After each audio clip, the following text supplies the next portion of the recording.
Good morning and thank you for joining us on the first Aitech Virtual Customers Forum event. There is no doubt that we are facing a new reality. Challenges such as AI in the future battlefield and cyber threats will accelerate in the post-COVID-19 era. This is why we have decided to focus on these challenges on our 2020 annual event. So what's on the agenda today? Yaron Mund, Aitech CEO, will start with an interview of the upcoming challenges and trends in the defense industry is facing. We will continue with a fascinating presentation presented by one of our keynote speakers, Major General Amos Malka, that will talk about Israel and its startup nation DNA as a critical factor facing the future challenges. We will welcome our new VP Marketing, Duke Huitran, and then we continue for two sessions split focusing on AI, cybersecurity, and swap C optimization. We have an interesting 90 minutes ahead of us, including an interactive live experts panel where we will be more than happy to answer all your questions. In between, you will be invited to answer two interesting poll questions, and for those who will stay with us until the end, we will appreciate if you will participate in a very short satisfaction survey where a $100 Amazon gift voucher will be drawn in a raffle, especially for you and in perfect timing just before Christmas. You can find the link to the survey on our chat. By filling it in, you will be automatically entered to our draw to win a $100 Amazon voucher. The winner will be announced shortly after the event. So let's get started, as I'm honored to invite our first speaker, Mr. Yaron Mund, Aitech CEO. Hello everyone and welcome for our virtual conference. I would like to thank you all for attending us today and spending the time with us, and hoping to meet with you in person when we will do our conference for next year. I would like to take the opportunity in the next few minutes to introduce myself a bit, to introduce Aitech. I know many of you know Aitech for many years, but the company has been changed quite heavily in the last few years. So we will try to update you all what has happened in Aitech, and also to share with you the way we see our sector, the defense sector, in these strange days of mid-COVID, post-COVID trends and situation. A bit about myself, a bit more than 45 years old. I live in Israel, in Kfar Saba. I have 3 kids and one that additional one coming almost every week now. I joined Aitech a bit more than a year and a half. I graduate both my bachelor and master degree in industrial engineering from the Technion in Israel. My first work after graduating almost 20 years ago was in the production electronics line for automatic testing equipment in the defense sector. But since then, I moved more to leadership and management position. I worked in various industries, not necessarily only in defense or electronics. Most of my position were in global companies in various size and countries. I believe my main expertise is transition management and growth enhancement within the companies. I would like to start by sharing with you our vision. For me, a vision for a company is something that is quite significant, and each and every word matters. I believe you can read for yourself. I would like to focus on the first and last words. The first word in our vision is creating. I believe this is our main value, and that's what we do. We create systems, we create solutions. We have IP, we have knowledge. We are not just delivering, assembly, providing, integrating, or whatever. So we are creating solutions. And all of our solutions are embedded in our customers, in yours application and solution. And together, I believe we are securing a safer and a better tomorrow for mankind. We operate today in 3 facilities, US, Israel, and India. We have a bit more than 200 employees. We have a global virtual organizational chart, so we have one global leadership team with team members in all of the 3 countries. Basically, in these days, the place where you live doesn't necessarily affect the way you can do your work. In all of our facilities, we are capable for engineering, production, customer service and support, production. So we are fully flexible to meet the needs and the demands for the various needs of our customers. In these slides, you can see an attempt to summarize everything we can do for you. So we have identified our products line. You can see them on the left side of the slide. I will not read them through, but you should know and be aware that for each product line, we have a product line manager. Two of them you will meet later on today. We have a roadmap, we have a technology and also production roadmap, and also mix of customized and off-the-shelf solution to support various needs. All of our product lines have application in all dimensions views, from space to land, sea and air. We have built ourselves to provide a complete solution for 360 degrees for our customers. So as I said before, in every line and for each product, we have an off-the-shelf solution, we have a subsystem and semi-customized solution. We provide all kinds of support from component engineering to customer support, program management, obsolescence management, all the certification and documentation needed. So we are quite flexible, but we build ourselves to provide a full solution to our wide customer base. You can see here some relevant examples. I will share with you some customer data later on, so maybe we'll move through. We have defined core values of the company that we quite strictly implementing both inbound and outbound of the company. Our passion to win and our passion to help our customers win their challenges and win their business. Creativity, both in our technology and in the way we do business. Respect for each other, but also for the whole ecosystem and environment. And last but not least, a very strong level of accountability all across the board. Now I would like to take a few minutes to share with you the way we look at trends in our industry. So the way I see it, we are living in a time where there are two strong trends that are affecting most of our industry situation. The first one is the technological revolution of the military conflict and the military field. That trend has started a few years ago, but we see it grow stronger and stronger. And the second one, of course, is the effect of the economical and health aspects of the COVID-19 situation and all sort of estimation about what will happen in the near future. So if you look at the anonymity of military conflict, what we can see is a very strong focus on equipment modernization and not necessarily new equipment. We see growing focus on unmanned solution, both for ground, air and space. Cybersecurity become an issue because of the unmanned vehicles that are traveling around the battlefield. Stronger and more sophisticated AI application, biological threats, use of robotics and small robotics.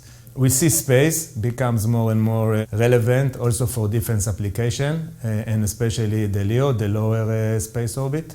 And everything has to be smaller, lighter and faster, and I think we can all understand why.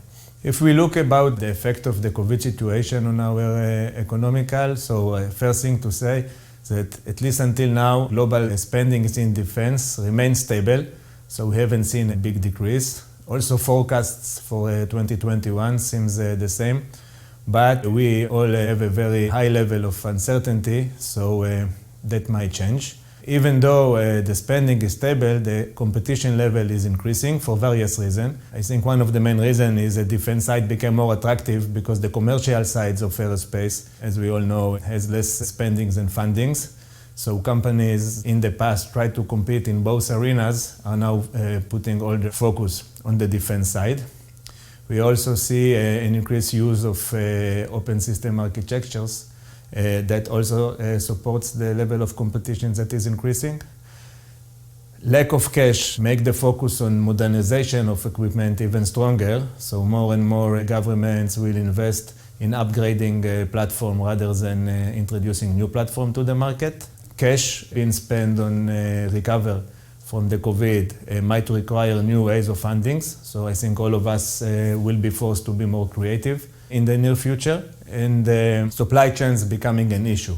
So more and more companies, especially the main defense consumers, governments, are trying to localize as much as they can. Lockdowns and shutdowns and all that, creating a much stronger need for flexibility and agility within the supply chain. So supply chains for sure will be the first things that we will see significant in our industry in the very near future. I would like to summarize by saying that when we look at the challenges and the trends, and the legacy of Aitech. We believe that we are fully ready to meet those challenges and also to support our customers to meet their challenges. We have decided to use some numbers and not words to demonstrate why. We are investing a lot of money in R&D, double-digit percentage of our revenues every year in the last 20 years. We have delivered more than 100,000 of boards. We are growing, again, double-digit for almost 20 years now. So we have a high level of confidence that together we can succeed in moving forwards, even though we have some low-term challenges.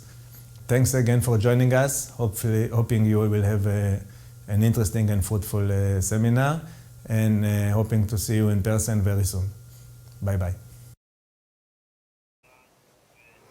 Thank you, Yaron. I would like to continue with a fascinating presentation given by Major General retired Amos Malka, Chairman of the Board of Aitech.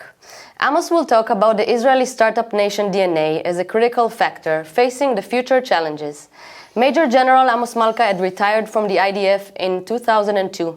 He is a former head of the Israeli Defense Intelligence and commander of the IDF Ground Forces Command. Hello, everyone. I'm Amos Malka, I'm the chairman of the board of Aitech. I'm going to talk to you today about Startup Nation, the critical DNA for the future challenges. Why did I choose this title for my presentation? Not just to show off or to be proud of the Israeli excellent success story. It was mainly to emphasize the crucial DNA for everyone who wants to stay relevant for the future challenges. What is the agenda? We will talk today about Israel as a startup nation, and then we will jump to what happened in the last decade, since in the last generation, since 1992. And then we will go to the next generation, and we ask if we can predict the progress one generation ahead towards the 2048. And then to the conclusion about the critical success factor for the next generation. So we'll start with the story of Israel as a startup nation. In this slide, you see that Israel jumps to 5th place in the innovation countries. It is a significant position for such a small country. You can see that the US is in the 8th place, and in the next slide, you see the number of multinational R&D and innovation centers in Israel. We have here about 350 multinational centers in Israel. Every tier 1 and tier 2 global companies have identified benefits to open centers in Israel. And this is really a vote of trust in our innovation DNA. And then we go to the ecosystem, which we need to understand. It's essential to understand the ecosystem that creates Israel high-tech DNA. Let's go with the clock direction. There is a huge investment opportunities. For example, the total investment amount increased from 6.5 billion in 2018 to 8.3 in 2019. And the aggregate value of M&A transactions in 2019 was more than $12 billion, a record high value. The next subject is a thriving startup community. We have here in Israel more than 5,000 startups, including 3,500 in high-tech, the highest number of startups in the world. About the innovation thinking, and Israel brand name is built from its human resources, entrepreneurial spirit, active support from the government, and the top academic institution. For example, it's a $400 million annually investment by the government chief scientist. And about the academic centers, 5 of the 9 universities features in the QS World University ranking. About the global reach, Tel Aviv is considered as one of the top 5 cities, startup cities in the world. And we will jump to the top accelerators and VCs. We have more than 165 VCs in Israel, including 60 plus international venture capitals. And I want to talk about the IDF graduates.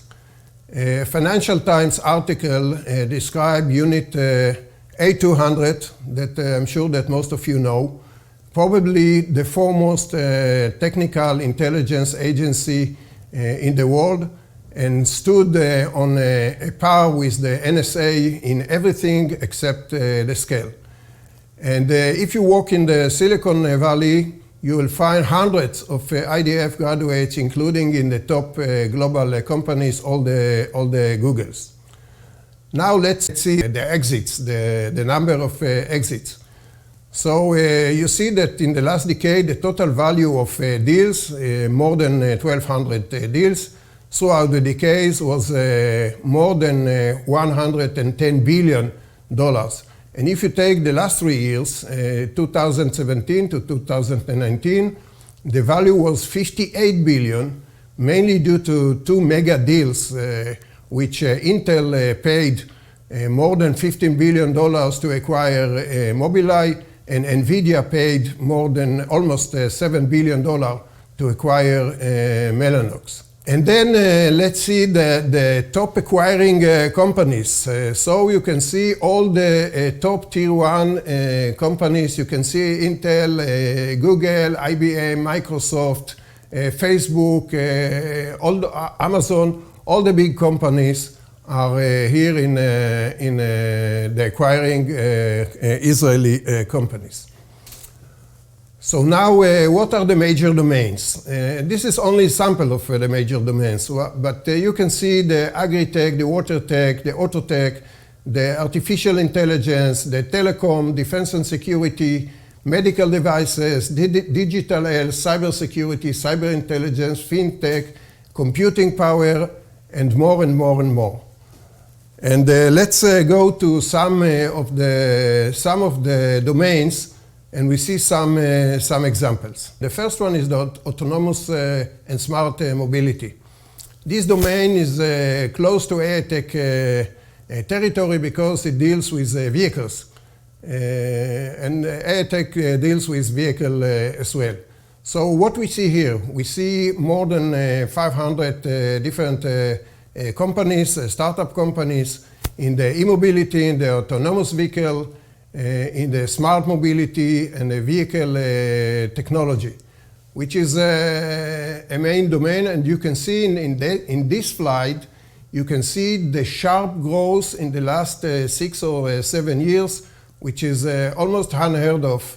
And most of the manufacturers in the world, they open centers here in Israel.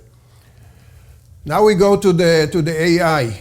And the AI startups, you see on the top, more than 1,000 AI startups in Israel, which is really unheard of.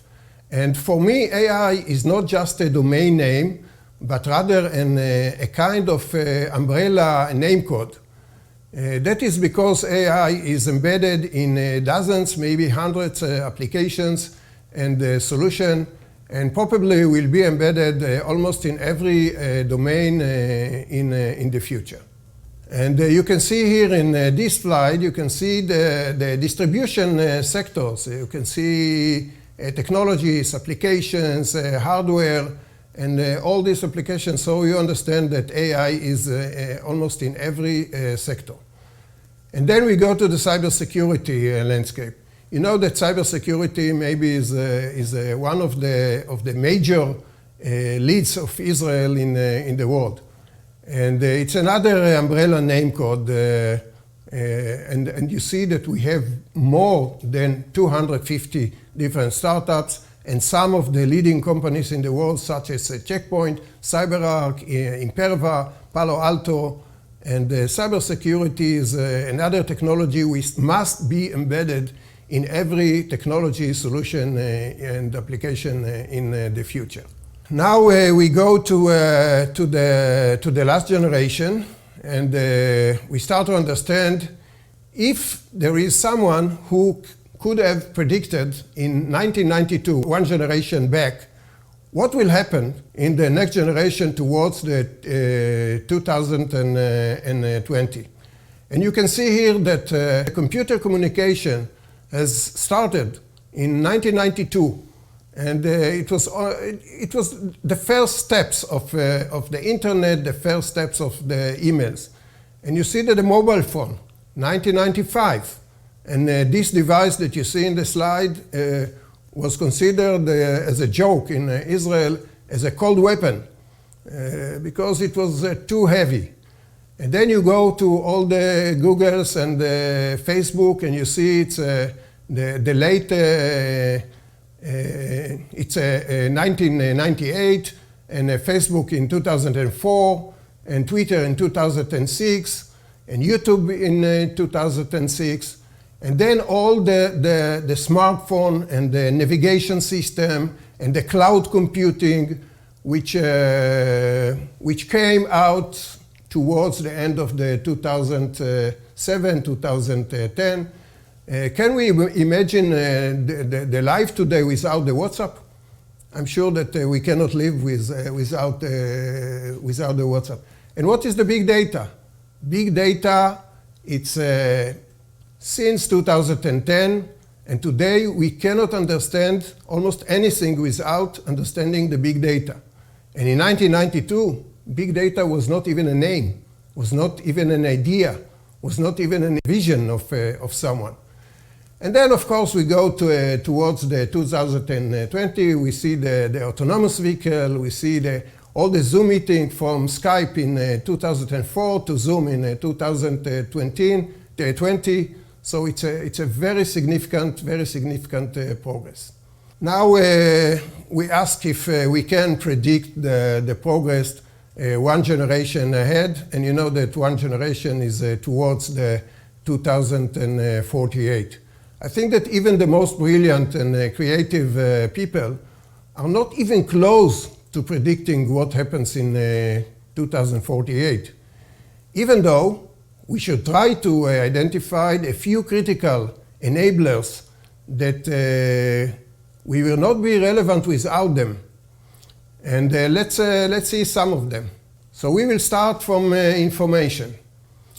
So I think that we know today about the size of the information. We talk about the big data. But you know what is Google? Not Google, Google.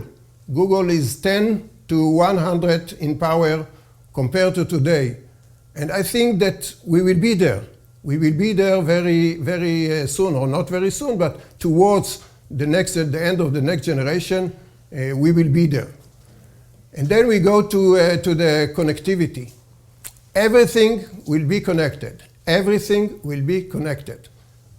Infrastructure will be connected, cars will be connected, homes will be connected, everything will be connected. Today we talk about the IoT, the Internet of Things, which is in the first steps, maybe 2-3 years ago, but in the future, it will be the basic. And transportation. Let's talk about transportation. What will be the transportation in 2048? Driver? What is a driver? Who will drive cars? And what is a family-owned car? The cars will be a fleet car. The cars will be a service car, and you not need a car of yourself. What will be the international transportation? You know that in this week there was a news in the internet that in the future it will be less than 1 hour to travel from New York to Los Angeles. Less than 1 hour. Some talk about 36 minutes. Some will talk about 45 minutes. About any kind of new technology, transportation technologies that will change significantly the industry. What about the industry? In the industry, what the production will be like? Facilities, product lines? I'm not sure. Maybe the planning and the production planning will be in one size, and the customer will be in different geography, and the production and the printing or all the others will be there, very close to the customer. Maybe it will save a lot of logistic moving products from one geography to another geography. And about health, doctors, robots, I'm not sure. Let's go to the surgeries. Who will make the surgeries? Maybe one doctor will be in the room, but maybe the surgery will be done by doctors that will be in other location, in other geography. And they will control the robots and all the technology, and they will make the surgery in different geography. So it's different world, and I think and I say that we are not even close to predicting what will be happen then. So now we need to identify the critical enablers to stay relevant. And everything in this slide is relevant to Aitech as well as to most of the industry. The first one is computing power. Current capability are not even close to the future challenges of the computing power. And since Aitech is dealing with computer power will be a major issue. About AI. AI inside. No AI, not relevant. This will be the situation. No AI, no relevant, because the size of the information will be significant. Let's talk about connectivity. Whatever will not be connected will not be relevant. Cars will talk with the infrastructure, will talk with cars. Homes will talk with people. People will talk with people. Everything will be connected, and the connectivity must have all the AI behind it, all the Google data behind it, etc.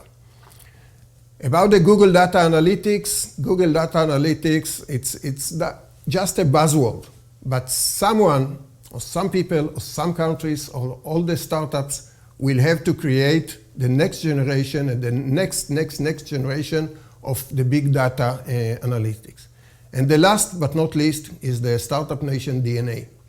Everyone who wants to stay relevant must adapt not all the DNA of the Startup Nation, but some of the DNA components of startup thinking, of creativity, of thinking about out of the box. And without that, it will be very difficult to achieve the goals and to be agile enough to stay relevant. So thank you very much. Thank you, Mr. Malka. I would like to invite our new VP Marketing located in the USA, Mr. Duke Huitran, that will talk about where we are going with the global aerospace trends and will provide us with his vision of where this industry is heading and how Aitech can provide the latest technologies and solutions. Thank you, Shani. We'll have him right away. Let me share.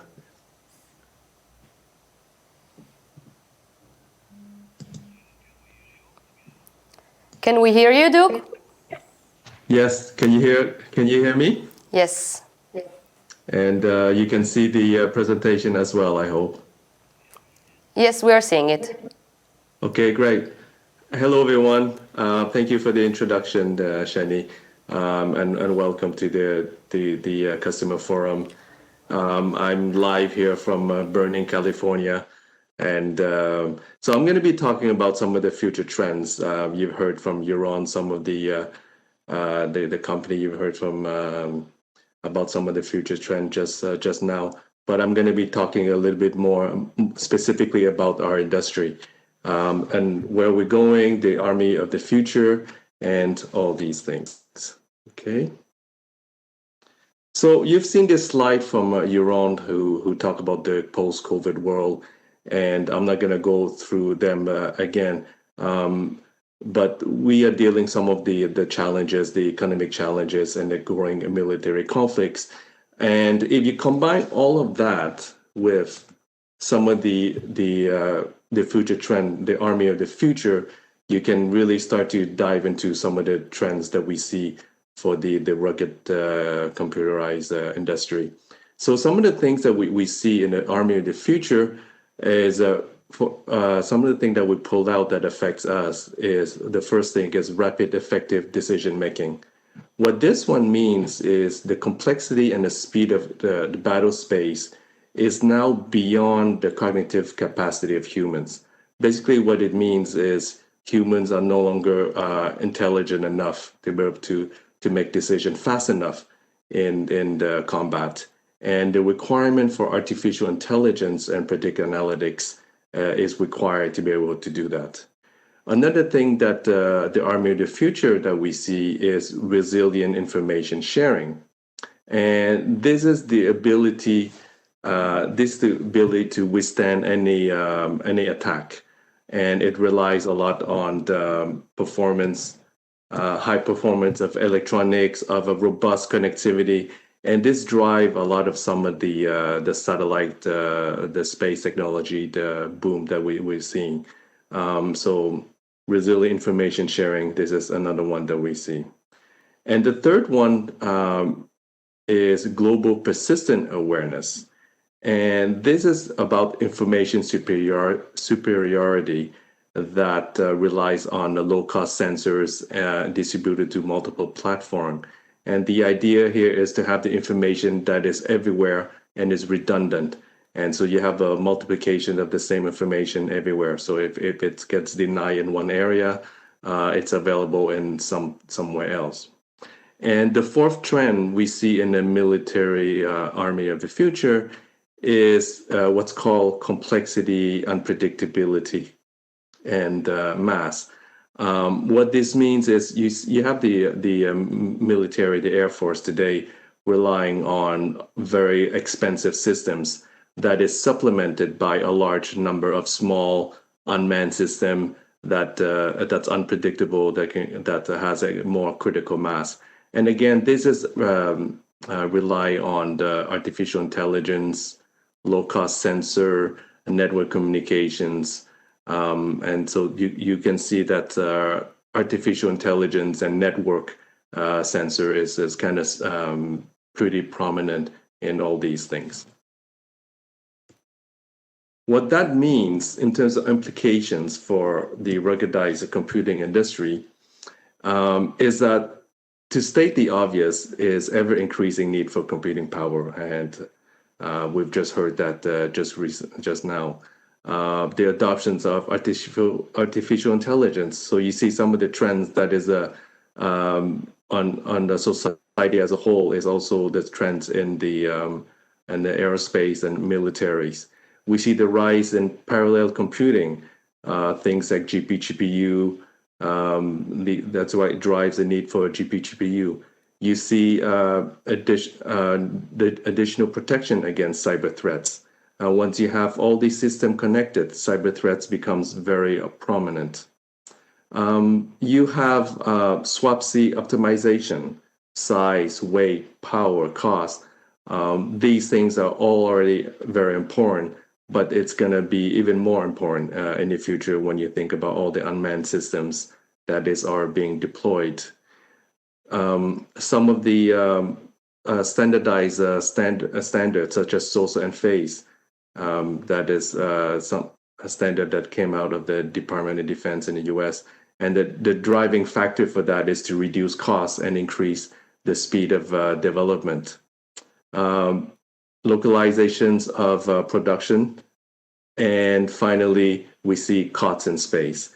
And COTS in space is commercial off-the-shelf product. One of the big driving factor of space partly is because there's a more demand for it, but also the affordability of space is coming down quite a bit. So when you have these two things come together, you have a boom in the space. And one of the driving factor of that is COTS in space. Okay. I'm gonna talk a bit about SOSA, and for those who don't know, this is a open standard that the DoD came out with, and Aitech we recently joined SOSA technical standard, and the goal of it is to reduce development time, make it more affordable, to have better integration and interoperability issues, is to also have a more sustainable system and more scalable systems, is the ability to connect different systems to each other, and also to add plugins and modules to the systems. And also it makes it easier for technology insertion capabilities in the future. At Aitech, we bring our technology to SOSA, and we are part of a couple of technical working groups, such as the hardware subcommittee, the intermodule interaction subcommittee, the security subcommittee, and small form factor subcommittee. So these are some of the subcommittees that we've joined, and you will see over next year and 2021 that we're going to be releasing a lot of different products and a lot of different solutions as it relate to SOSA. Couple things I want to say about the space business. We've talked about the militarization of space, and also a couple of reasons. There's militarization of space, and there's also the fact that the internet of connectivity and it's very prominent in communications, and that drives the need for satellite in space very, very high. If you look at this chart here, for the last decade versus the next decade, there's significantly more number of satellite that's going to be launched.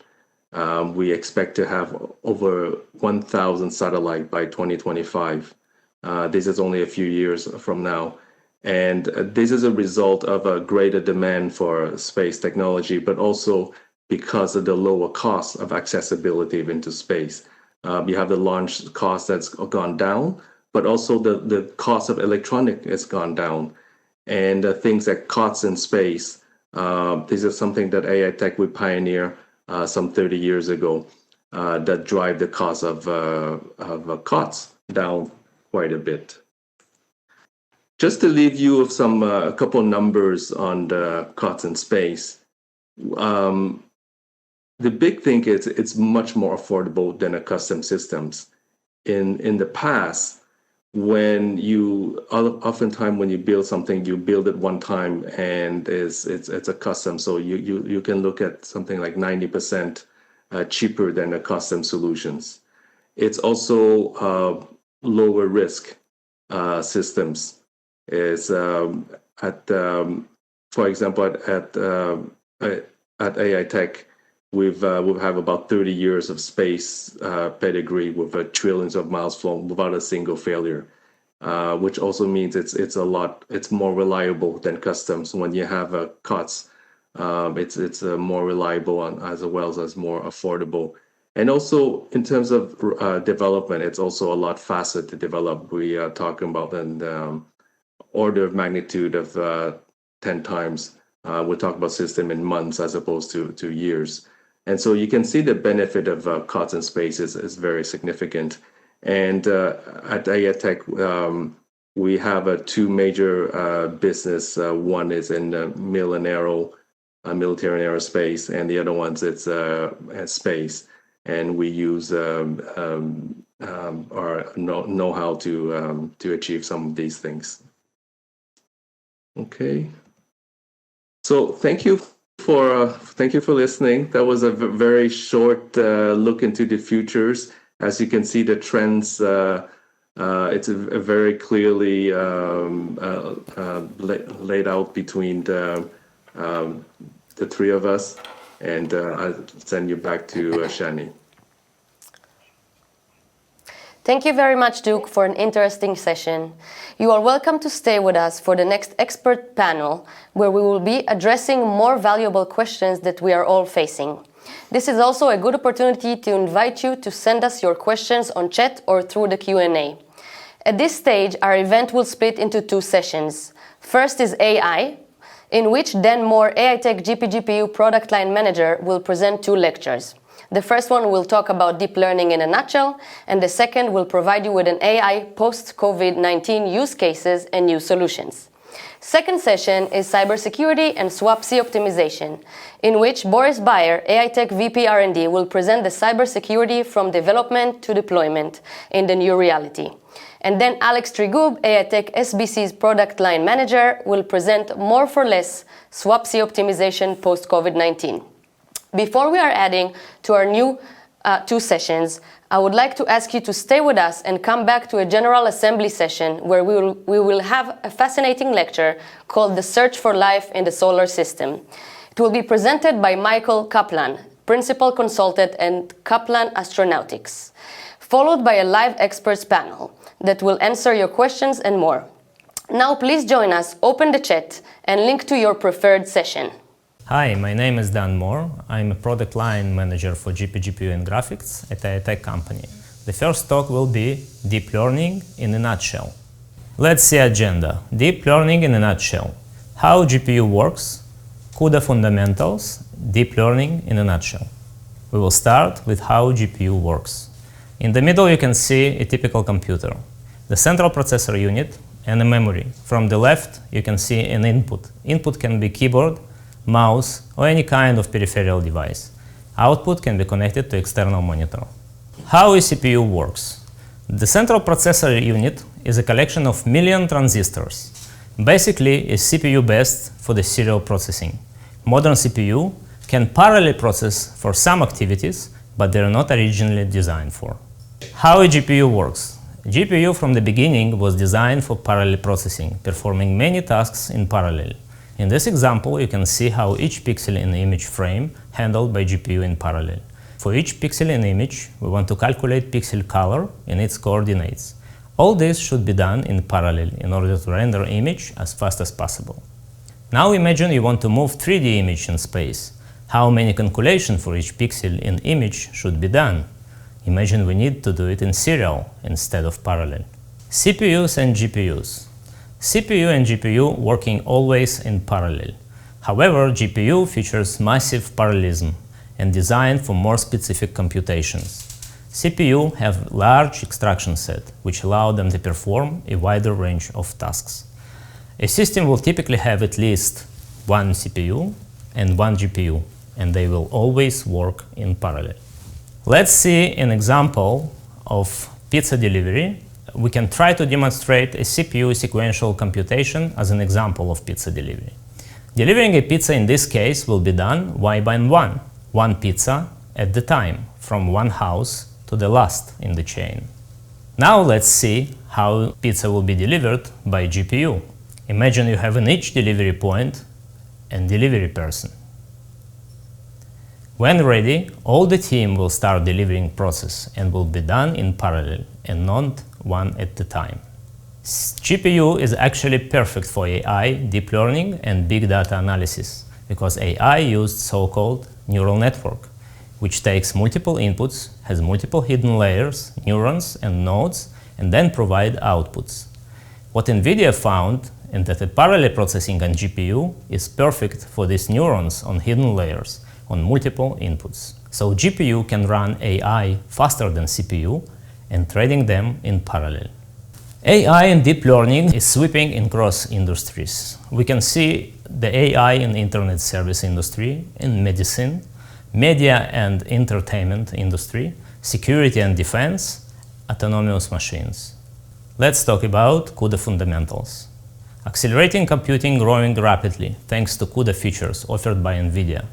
Just for the last 6 years, we can see tremendous growing of CUDA developers.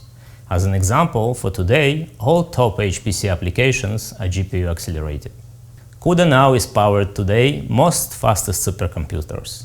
All the popular deep learning frameworks like Caffe, TensorFlow, PyTorch accelerated by GPU, as well as any professional applications which need heavy computation. For example, mechanical engineering using AutoCAD, which accelerated by CUDA. CUDA is available everywhere, in the cloud, in the system, on a PC, desktop station, or laptops. Let's see an example of how parallel programmers work. We need to put parallel parts of code, which is usually consumed on the runtime to the parallel hardware, and keep the rest of the code on CPU, like file I/O, network, communication. CUDA make it easy to switch between the targets.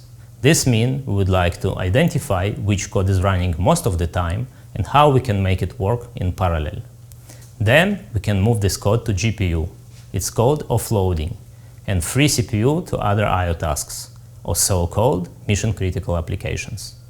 We can see three layers here: a language support layer, development environment layer, and programming approach. CUDA Toolkit includes all the components you need to build your application for parallel programming. The toolkit includes GPU-accelerated libraries, compile tool chains, rich debugging and profiling tools to help developers build applications optimized for GPU. CUDA includes optimized library for a variety of applications: for linear algebra, for parallel algorithms, for deep learning, for signal and image video processing. Let's see example of 3 steps of CUDA accelerated application. Step 1. We can substitute library call like saxpy to the cuBLAS saxpy. Step 2. Need to use CUDA calls from memory allocations, or we're a way to automate it with the CUDA memory manager. Step 3. Link with CUDA accelerated library while compiling. In this example, you can see we're compiling an image and link it with the cuBLAS accelerated CUDA library. Let's see example, some CUDA-C. CUDA-C was the first language supported on the CUDA platform. Example of saxpy function. saxpy stands for scalar and time x plus y. It's linear algebra function, which scales each element of vector x and end result to corresponding element of vector y. You can see a for loop which is executed serially. From the right, CUDA implementation. Same arguments and computation looks the same. The difference is that instead of sequential looping of n elements, CUDA launches n threads, and each thread is responsible for each element of the computation. 3 brackets specifying how much threads we want to launch. The first value is a group of threads, blocks, and the second value is a number of threads in the given block. In this example, we launch 4096 blocks of 256 threads. It's about 1 million threads in all. Additional approach with simplify CUDA programming is using OpenACC tool. We can comment GPU target software code with pragmas, and this code will be optimized for GPU usage. The next slide is deep learning in a nutshell. Let's start with the business question. You have several inputs. One of the input can be text, image, video, or audio. The business question you can ask in case of text input data: is it present or not? If it's present, the AI task will be detection. If it's an image input, what type of thing is it? In this case, AI task will be classification. In case of video, what extent it present? In this case, it will be segmentation. For the video, what is the likely outcome? In this case, it will be prediction. And the last one is the audio input. What will likely satisfy the objectives? In this case, it will be recommendation. From the right, you can see the pictures of classification image, classification and localization, object detection, and instance segmentation. Classification and image.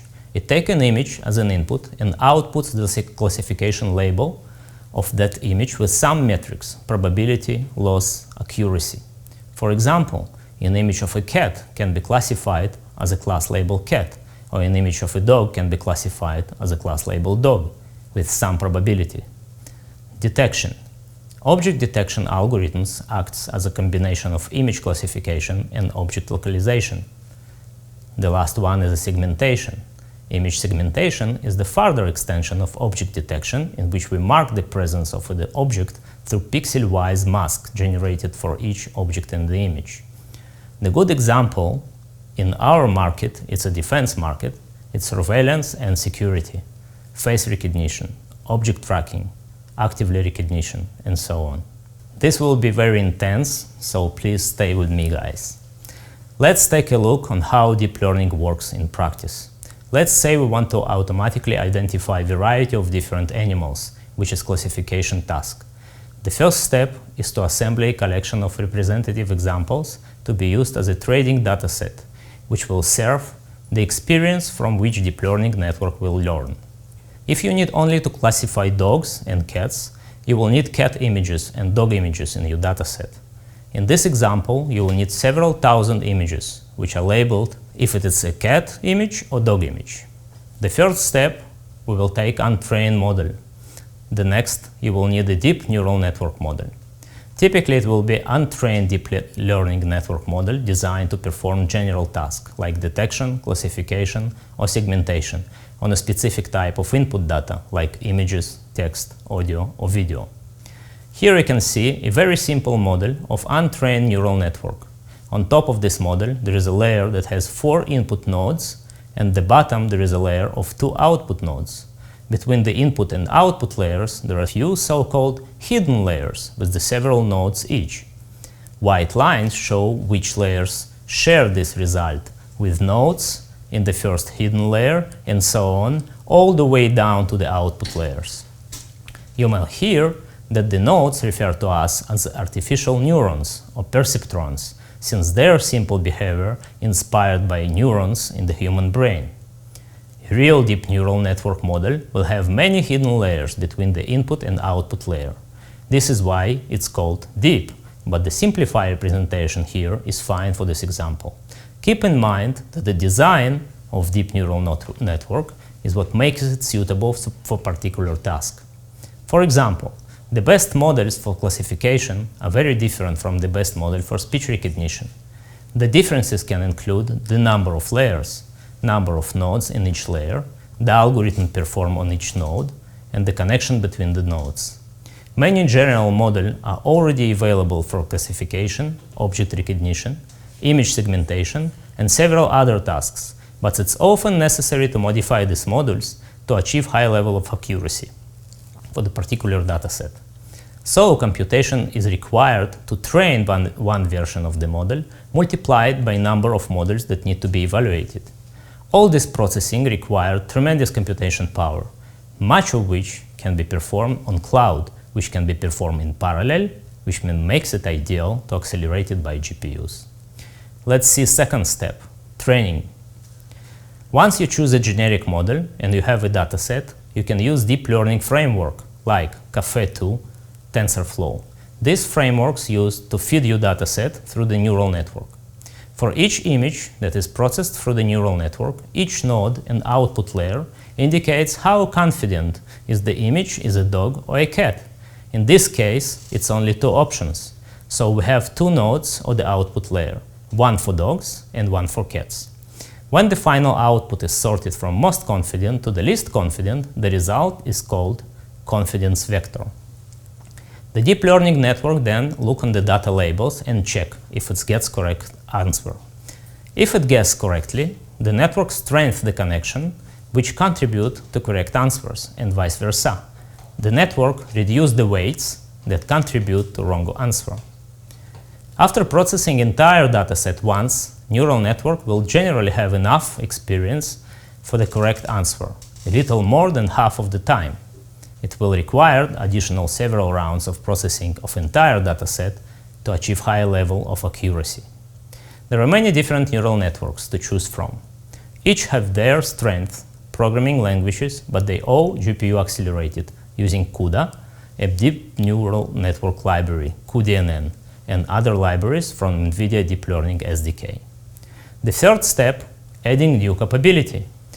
So now the model is trained with the large dataset. It can distinguish between cats and dogs, but if you will show a picture of raccoon, the model will be confused, and it doesn't have previous experience with raccoons, and we will probably get a low confidence vector for both dogs and cats. If you need to add raccoons to identification process, you need to modify design of the model and add a node to the output layer. Add a dataset which includes 1,000 of dataset, which represents raccoon, and use deep learning framework to retrain the model. There is no need to write additional Raccoon instructor, just modify network topology of it and retrain the model with the new dataset. The fourth and the last step, inference. Once the model has been trained, now it's time to optimize it for significantly faster runtime performance. Common optimization include fusing layers in order to reduce memory and communication overhead, remove nodes that do not contribute significantly to results, and other techniques supported by NVIDIA TensorRT.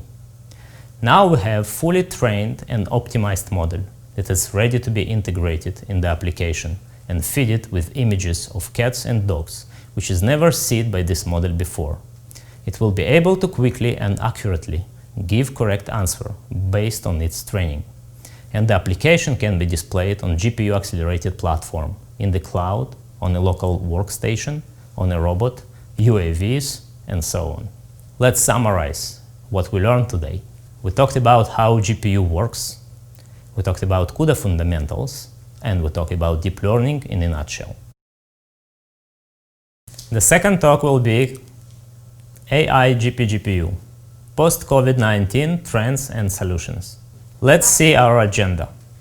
Post-COVID-19 defense market needs, new exciting products, what it's cooking. Frost & Sullivan is a well-known market research company which provides reports for market status and trends. If we will look on the COVID-19 impact on the world GDP growth, we can see a recession expected during 2020. And as always, after recession, there is a spike during 2021. How we can make an advantage for this recession? We can use this recession time for IRAD planning and new product development. So when spike will come, and it always comes, we'll be ready with the new product for the new post-COVID-19 market. Which interesting market fields are identified by market research in post-COVID-19 world? Augmented reality, UAVs, which is unmanned vehicles, smart soldiers, and man-portable wearable devices. Let's look on airborne applications. Some of airborne applications require a number of displays. Some of them displays and camera resolutions. What will be the next growth area? The total number of pixels and displays continuously growing. The resolution of images continuously growing too. Increasing in industry rapidly, manned ground vehicles, cars, and aircrafts. Identifying market needs, image processing, object detection, tracking, classification, threat assessment. Objects are often partially obscured, occurred from visual imaging. Environmental factors and imaging artifacts like fog, rain, adverse lighting, disturbing our images. Enemy combinations of pedestrians can often fail to auto-identify and classify correctly. How we worked around 7 years ago? We used heavily CPUs. We need constantly add new features and algorithms. Image processing become more complex, high-resolution cameras and high video throughputs. All this caused to CPU core starvation, which leads to increased power consumption, which leads to complex cooling solutions and CPU throttling. The question is, do we need to compromise? Let's see and compare two architectures of CPU and GPU. The CPU is task-oriented processor with serial processing and sophisticated complex core. The GPU processes multiple image data simultaneously, can leverage parallel processing, have a simple cores, but many of them, actually thousands of cores. So what we are looking for? After seeing market demands, we can clearly see that the market required small form factor systems, which is swap optimized. Swap is the size, weight, and power, parallel computing, and variety of I/O. Aitech started its journey 7 years ago with the NVIDIA Jetson-based family. It was the first company which has introduced rugged NVIDIA-based device, which is small form factor. With the time, we become a preferred NVIDIA partner for the embedded market. AI and GPGPU systems. Let's present a product line for the GPGPU. From the right, you can see high-performance embedded computers. You can see the A191, A196 and A195. This system based on 3 UVPX form factor. All this system, including Intel-based SBC and NVIDIA-based GPGPU board. The GPGPU board is based on latest and greatest NVIDIA Turing technology GPUs. In the middle, you can see a small form factor product line. This product line based on NVIDIA Jetson family. The A178 based on NVIDIA AGX Xavier. The A176 is very small form factor system based on NVIDIA TX2 and TX2i. And we will talk about the new one, the nano form factor system, A179.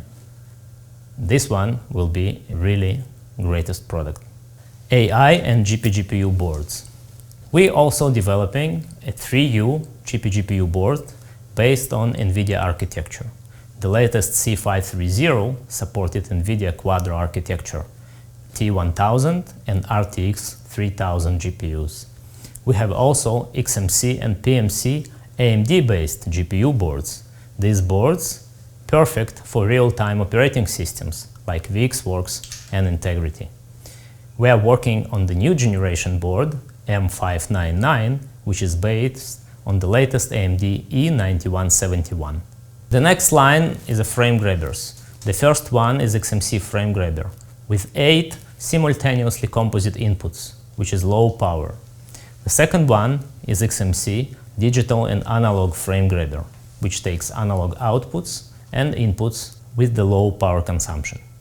A193 GPGPU system. This system actually based on the Intel-based SBC with the latest Xeon D and Xeon E processors, and C530 based on the latest Turing NVIDIA architecture and Quadro T1000 GPU.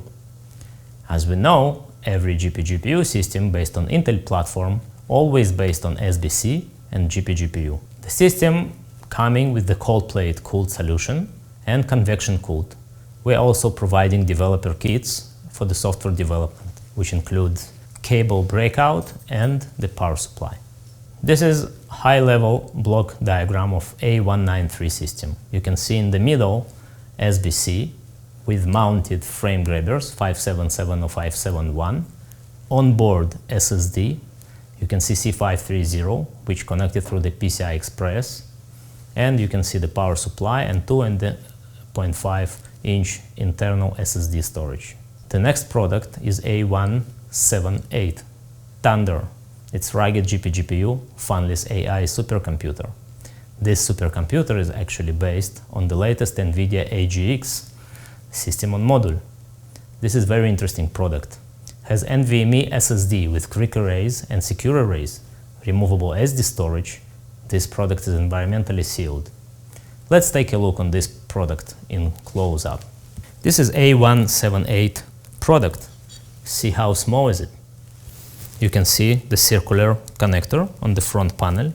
You can see 4 SMA connectors. These connectors for the high-speed HDSDI inputs. The system is very small, environmentally sealed, and stands for the MIL standard 810. One of the interesting interfaces for this system is the high-speed interfaces. This system has 10 gigabit Ethernet interface, USB 3, and 2 additional display ports. So, on this system, you have 3 independent video outputs. This is amazing. Let's take a close look on A178 block diagram. You can see this A178 based on NVIDIA Jetson Xavier AGX module. A lot of I/O available: gigabit Ethernet port, USB, HDMI, UART, discrete CAN bus, serial ports, and amazing high-speed interfaces: USB 3, 2 display ports, composite inputs, NVMe SSD, and 10 gigabit Ethernet. A176 Cyclone. This is the next small form factor GPGPU systems. This one is based on NVIDIA TX2 and TX2 industrial module. We have a SATA SSD, a lot of memory storage, video capture device, HD SDI input, H.264 hardware encoder, a lot of composite inputs, variety of I/O, gigabit Ethernet, UART, USB, discretes, composite inputs, SDI, and CAN bus. Let's take a close look to the A176 system. Let's take a look and compare two systems. One is A178 and the second one A176. Can you see the difference? Very small one. This small one, but it's very powerful. It's entirely rugged, environmentally sealed, with variety of I/O. This one is much more powerful, but this one is really swap size, weight, and power optimized. Let's take a close look on A176 block diagram. You can see Jetson TX2 and TX2i system on module, variety of I/O interfaces, gigabit Ethernet, USB, UART, discrete ports, CAN bus, and DVIs, and 2 expansion modules. These expansion modules, we can use them for the 8 simultaneously composite inputs and 1 HDSDI input. Let's cover the markets for this amazing product. This product can be used for the UAVs, for the signal processing, for autonomous robotics, intelligent video analytics, image capture in aerospace industry, persistent video surveillance, UGVs. I can tell you about many projects we did for the aerospace and defense industry, since it's restricted, but I picked 2 projects actually which are very interesting and I'm very proud of. One of them we did for Boeing. It's A176 system. This system for unmanned electric air cargo air vehicle. Drone would eventually be able to deliver up to 227 kg of cargo within 15 or 30 km radius. Let's see a short movie.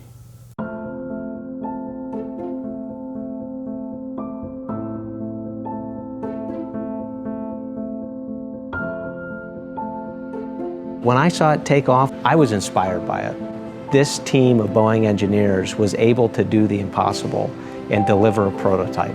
In a matter of 3 months, we took a concept from a piece of paper all the way to a flying vehicle. So this is an octocopter. It's fully electric on some Boeing custom designed batteries. The goal is to grow into a large-scale cargo platform. So if you extend the range and you extend the payload a little bit, when you think about delivering 250 to 500 pounds over a 10 or 20 mile radius, you can change the way that the world connects. You can change the way that we deliver goods. You've really got a convergence of technologies right now in terms of hybrid electric propulsion, vertical takeoff and landing, and autonomy that is going to unlock air travel in areas that we haven't seen it before. So it becomes a test bed for future businesses, such as maybe electrically vertical takeoff cargo. This is my dream job of trying to come up with something new that the industry doesn't have yet. So it's exciting. The company really is trying to change the future of the world. They are driving and on the leading edge and pushing the envelope, but doing it in a smart way. Boeing is at the cutting edge of technology in aerospace. We have a chance here to really change air travel, and we'll look back on this day as a first step in that journey.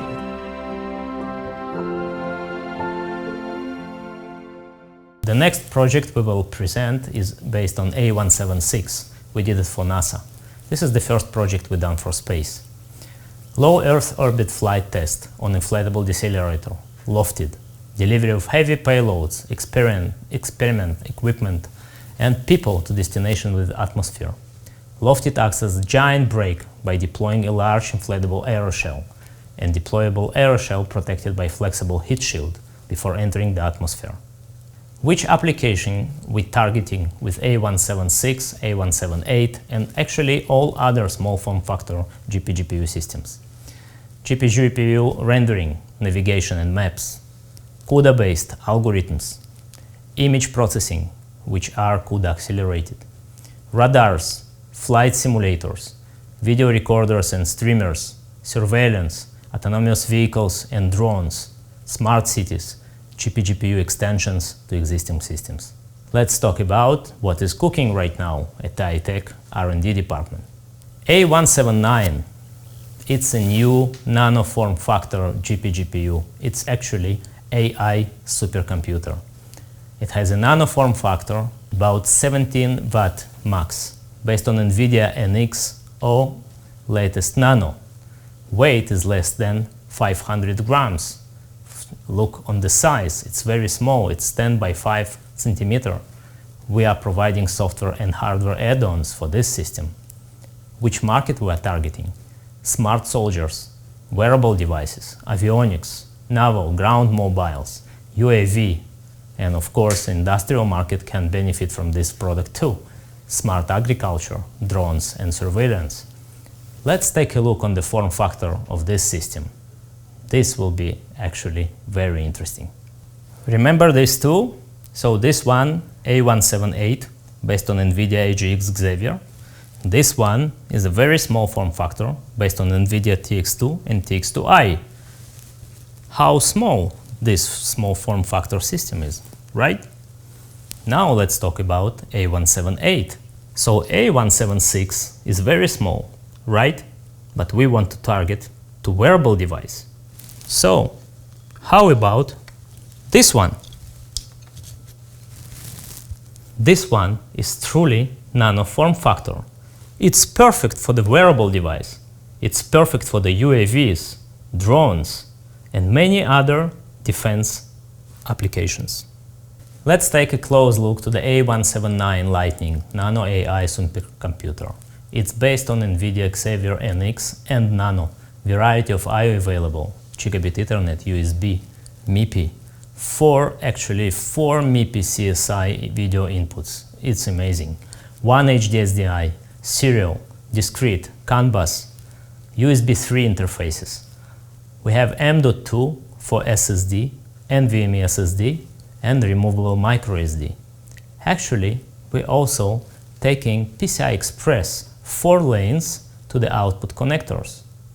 This way, we can create a docking station and chain several systems together. This way, we can increase performance each time by factor of 2, 4, 8, and so on. C530. This one is GPGPU 3 UVPX AI board.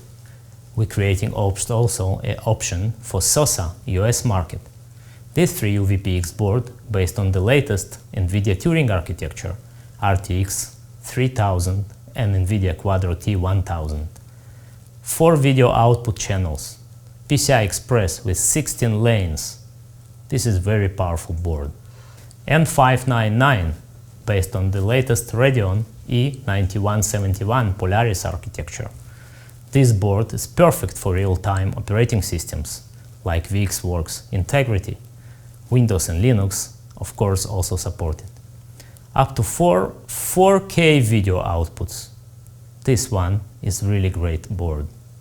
Starting from 2021, we want to provide software add-ons. We think that the software add-ons can benefit a lot to our customers.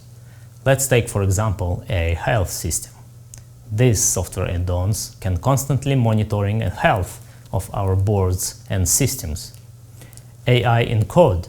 We can video encode stream from the external cameras, encode in H.264 or H.265 format, and record it locally or remotely.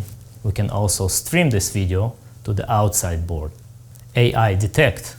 We're providing a software add-on for the customers which using AIs, libraries and code example for the object detection, object classification, tracking, and motion detection for defense market. Dolphin. This is a PCI intelligent network. It provides an API for the PCI Express DMA transfers between the boards. We're also entering the FACE, open avionic environment for all military airborne platform types. Thank you for listening. I hope you enjoy my presentation. You can contact me directly to my email address or to sales department. Hello everybody, I'm Boris Bayer. I'm a VP R&D at Aitech Systems. Today we'll discuss different cybersecurity aspects actual for the new business reality and covering main product development phases. The agenda of this session is based on the understanding on cybersecurity threats, overview of available applicable solutions and explanations of Aitech cybersecurity concept, ASecure. As the density of embedded devices in all parts of modern platforms become higher, it's only natural for the defense and aerospace sector to become more subject to a variety of security threats through all phases of life cycle of embedded system design, starting often with the cyber attacks to gain access to vendors, servers and steal design information, and regularly ending with the successful efforts to take control of the embedded systems or retrieve classified information directly or remotely. So what is the main cyber attack goal? One is stealing data, and second one is stealing control. For stealing data, we are talking about retrieving security keys, encryption data, intellectual properties of enterprises, intelligence footprints or video. When we are talking about stealing control, take over control of embedded systems, hijack, alter the embedded systems, destroy or stall armored vehicles remotely. When the most of cyber attacks happens, vendors can invest their best efforts in multi-million projects, including the best cybersecurity and anti-tampering technologies to protect the embedded systems from other side adversaries with much limited capabilities and resources may gain access to classified design information. As example, you can see certain resemblance between various elements of the US F-35 and Chinese J-21. During the COVID-19 pandemic crisis, many enterprises are facing reality when, in order to assure continuation of business, remote working become to be major model for operating. Working from home exposes organizations to major cybersecurity risks. Decent security of home-based setups is one of examples. Workstations are often placed in non-secure home Wi-Fi with Xbox, KitchenAids, kits, tablets and mobile phones. The Wi-Fi is protected with very weak passwords. Using multiple endpoints devices, work mobile computer, home desktop, mobile phone with different installed software level of protection and vulnerability. Extensive data sharing over open internet, not encrypted and sometimes traveling through foreign services. Limited IO support from home-based devices not able to perform effective and timely monitoring, control, backup and update. Private organizations and governmental agencies invest significant efforts in definition of secure cyber environment, improving supply chain immunity against cyber attacks. The US Department of Defense released its Cybersecurity Maturity Model Certification, CMMC framework. CMMC is a set of cybersecurity requirements private contractors must meet in order to be eligible to bid on defense contracts, and their compliance must be audited and certified by an approved third party. It captures best practice, allowing balance between security requirements and effective operating of businesses, including based on remote work needs. In addition to standard access password, the system sends secure code to mobile phone, decreasing probability of access by an unauthorized person. Backup and secure data for recovery in cases of a cyber attack on system failure. Definition of policies, refresh them frequently, periodically train employees to recognize and avoid cyber threats. Different techniques are available to protect embedded systems for cyber attacks. These methods are based on a best practice, common knowledge and standard commercial tools like authenticated software, protection of network interfaces, non-authorized external media recognition, protecting programmable logic devices from a readback from cloning, prevention of BIOS tampering, prevention of hardware cloning, protection of a software system, protection of a storage by a password by the encryption, and system tampering recognition and protection. There are many techniques available to protect embedded systems from compromising by adversaries. Those techniques are based on a network, software and hardware protection. Aitech solution, called a secure Aitech Cybersecurity Open Architecture, is based on the combination of those techniques. The heart of Aitech cybersecurity solution is Smart Fusion ARM operating as a security controller. This controller supervises all security operation of an embedded system. Second component is a trusted platform and boot guard. Xilinx ultra-scale MPSoC FPGA implemented on the Aitech products provides extensive security features. SSD security is another component, and anti-tamper based on the recognition and prevention of physical access to sensitive data. This picture visualizes the main concept of Aitech security. You can see that Aitech security is based on 3 layers. The first layer is standard security when users implement the commonly used techniques like BIOS write protection, BIOS password, security boot, operating system guard, and different cybersecurity techniques like antiviruses, data encryption, BitLocker, and so on. The second layer is fully based on the standard solid-state disk security. The example for this is write protect, security erase, quick erase, and disk encryption. And on top of 2 layers, we have Aitech unique protection algorithms based on a Trusted Platform Security Manager and Xilinx ultra-scale MPSoC device, including a boot guard and tamper protection. The SSD security is based on 3 methods combining the best practices and the algorithms. Those are secure erase, fast erase, and disk encryption. Security erase and fast erase is based on standard algorithms defined by NSA, DoD, US Army, Navy, and the Air Force. Those algorithms, once applied, continue running until full erase of SSD data. Even if power is interrupted, the process will be started when the power will be applied the next time. Encryption. All our Aitech disks include encryption of data. There are 2 methods of encryption. The first one is transparent for users when the encryption keys are embedded in the SSD, used only when the user wants to erase data quickly in cases of accident, danger of loss data. So this is a very fast method. When this algorithm is applied, encryption key is actually refreshed and all data on the disk become non-readable.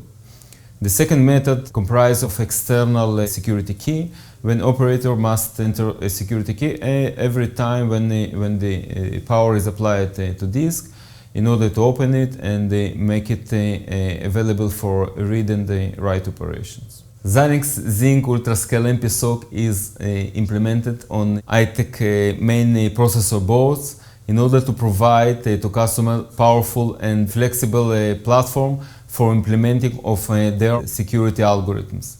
This is a very large and powerful FPGA, providing great infrastructure, fast connection to main processor, and 10 GHz SerDes ports for external connections. This FPGA allows to customers to build their own security controllers. For example, 10 gigabit Ethernet controller or USB controller, fully based on the customer's IPs, full control over the software and the hardware implementation is available for users. The ARM Cortex processor embedded in the main Smart Fusion FPGA has been utilized as an intelligence platform management controller and board security manager. The main FPGA was designed to be in the center of the processor architecture, and it's capable of supporting most of the board's vulnerable, more non-volatile resources like BIOS flash, EEPROMs, FPGA configuration files, and SSD. The security manager performs continuous monitoring of integrity of major system elements during all phases of SBC operations. Intercommunicates with the main board CPU to maintain trusted platform and plays key role in applying anti-tamper. Special battery-backed tamper detection mechanism recording unauthorized access to embedded system by opening a system case. Intruders attempt to breach the system is recorded in the volatile memory. After tamper attack, the embedded system is powered again. Security manager will initiate complete system cleanup or just informing operator about this event. Aitech single-board computers provide a comprehensive cybersecurity platform, A-Secure, including standard Intel CPU security based on TXT and the trusted platform, as well as onboard trusted platform module, SSD options with the encryption, quick arrays and security REST features, security manager, tamper detection, and variety of FPGA protection tools. Aitech has also included options for onboard security features and encryption that can be customized in the optional Xilinx UltraScale Plus FPGA. Today's embedded systems face multiple threats through all phases of their life cycle. The security of systems that are used in critical industrial and military aerospace applications can have real-world implications that can even impact public safety. A comprehensive multi-layer protection strategy should be established from the early planning stages of a project and carefully implemented through the entire project lifecycle. My name is Alex Trigub and I'm a product line manager for SBCs, switches and I/O boards at Aitech. My presentation today will focus on a topic which is extremely important for our industry at this day and age, swap-C optimization. In this presentation, I will cover the following. What is swap-C optimization and why is it important for the future of the defense industry? What are the main approaches to swap-C optimization and how are they implemented in the Aitech product portfolio? How can the basic SBC capabilities be extended through various integrated hardware and software add-ons to create a real multifunctional product rather than just an ordinary single board computer? And finally, I will touch upon some upcoming exciting and innovative products in the Aitech SBC roadmap. Let's start by looking at the future battlefield. How will it change in 5-10 years? The current military market trends clearly indicate a heavy focus on automation. Less human soldiers on the battlefield, more smart equipment, which is either fully automated or remotely controlled. These types of unmanned aerial or ground vehicles can be used both for reconnaissance and combat. Unmanned aerial vehicles or UAVs are already ruling the air. They come in all shapes and sizes, from large combat UAVs like the US Air Force MQ-9 Reaper, responsible for taking down terrorists in distant areas, or tiny drones that can be launched by soldiers in the field or even in urban combat zones to scout for exact enemy locations. Closely following the UAVs developments are UGVs, or unmanned ground vehicles. This can be used for ground strikes or for transport of heavy equipment through dangerous war zones. In some cases, a UGV may even carry a small aerial drone and launch it on demand in a remote area. Removing the need to host a human pilot or driver not only saves lives, but also allows to greatly shrink the size and weight of these unmanned vehicles, which in turn improves their abilities in the field and reduces costs. Such unmanned vehicles require sophisticated high-resolution cameras, radars, and other sensors, as well as high-performance computing capabilities combined with artificial intelligence to process data from all the sources in real time in order to react quickly to various external conditions and threats. And all of this must be implemented in a relatively small and lightweight package. So other pillars of the future battlefield are smart soldiers and military robots.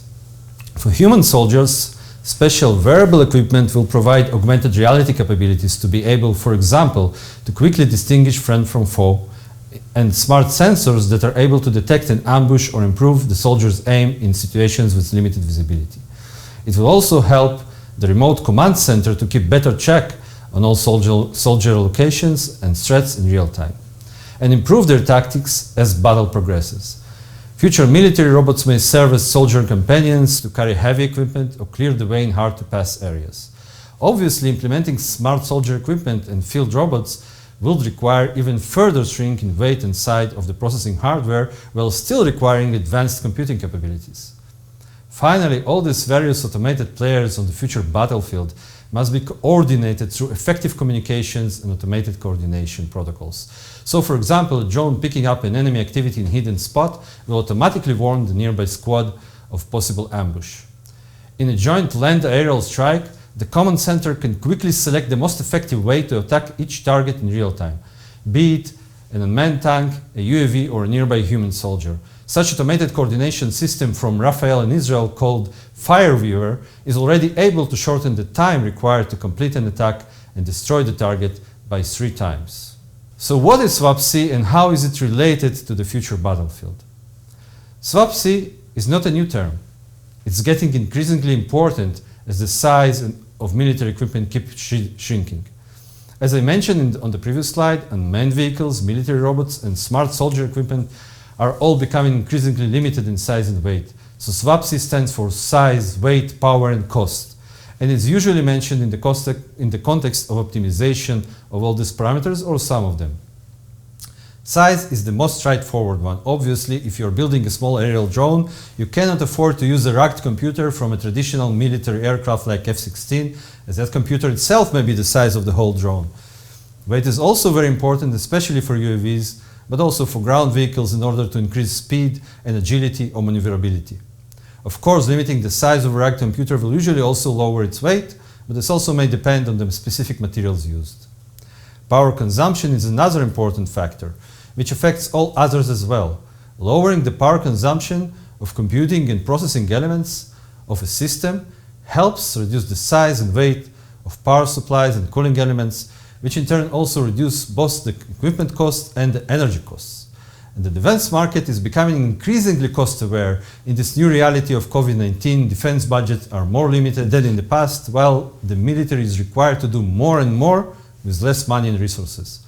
Also, while the field equipment and unmanned vehicles are becoming smaller, their numbers are growing accordingly, which means the total cost of ownership of each individual piece of equipment, e.g., for example, a small drone, must be much less than of a large drone or unmanned aircraft.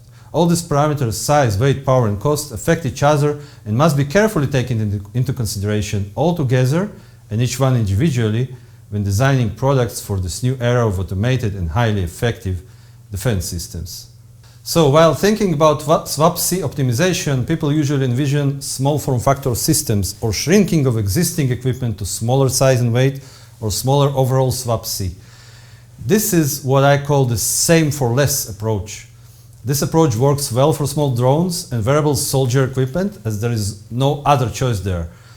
In other cases, however, in large drones or airborne targeting pods, such as the one shown on the bottom left, there may be more room, even to host a full 3UVPX system. In that case, however, the approach may be to integrate much more value-added functionality into the same size system, without increasing the overall SWaP-C. This is what I call the more for same approach. The trade-off between having much more functionality and performance in the same form factor or having the same or sometimes more as the technology progresses functionality and performance in a much smaller form factor will always depend on the target application.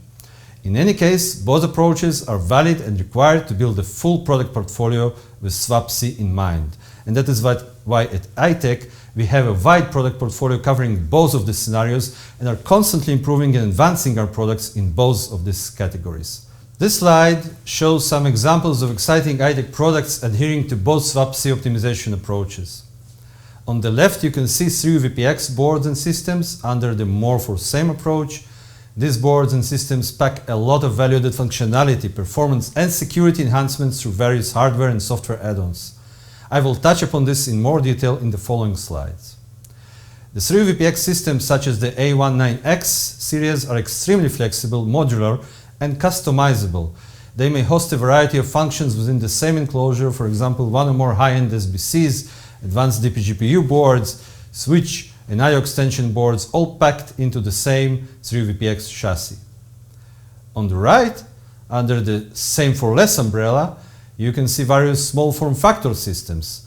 They have specific, fixed, dedicated functions such as small rugged Intel architecture computer, a standalone internet switch or router, and a remote I/O extension unit. We are already working on significant improvements in both of these portfolio sectors. On one hand, to pack even more functionality and performance into the 3UVPX boards and systems, while on the other hand, to further reduce SWaP-C of the small form factor systems. And at the same time, make them more flexible and extensible. If you're interested in more information or details on any of these products, you're welcome to visit our website after this presentation or contact Aitech Sales. Here I would like to talk about my long-term vision for the two sides of the swapC coin, focusing on single-board computers and standalone ranked computers.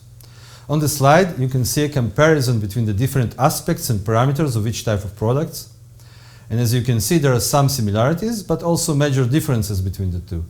For example, on the right side, we are looking at much more power-efficient CPUs with up to 4 cores today, possibly growing to 8 cores in the future, while on the left side, for most performance-demanding applications, it's possible to grow up to 16 cores with high-end embedded processors like Intel Xeon D, and in the future, possibly even 32 cores using power-efficient ARM architecture.